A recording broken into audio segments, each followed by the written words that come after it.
Palalakasin pa ng Department of Health ang pagpapatupad ng Mandatory Basic Immunization Act na nagbibigay ng libreng bakuna sa mga sanggol at bata para makaiwas sa mga sakit.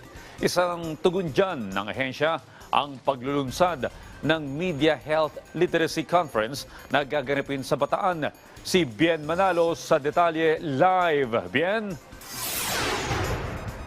Audrey, tatalakayin sa Media Health Literacy Conference ng Department of Health sa Bataan ang pagpapaigting ng immunization program ng kagawaran na magbibigay ng libreng bakuna laban sa iba't ibang sakit, kabilang na ang human papilloma virus.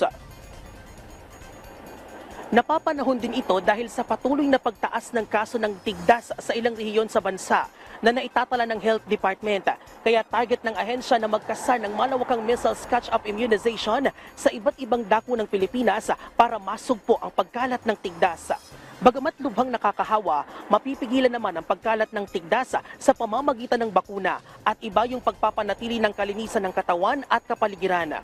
Hinihikayat din ng kagawaran at maging ng lokal na pamahalaan ng publiko na bisitahin ang pinakamalapit na health center sa kanilang lugar para sa karagdagang impormasyon tungkol sa libreng bakuna. Alinsunod na rin ito sa adhikain ng administrasyon ni Pangulong Ferdinand R. Marcos Jr. na mas palakasin ang sektor ng kalusugan. Katunayan, kasama sa 8 priority programs ng Department of Health ang pagpapaigting ng bakunahan. Pag-uusapan din ang vaccine hesitancy.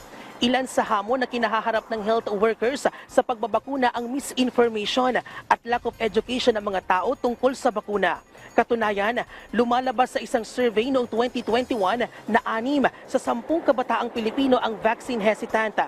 Ikalawa ang cultural beliefs at gender roles at panghuli ang limitadong resources para makapunta sa mga healthcare facility.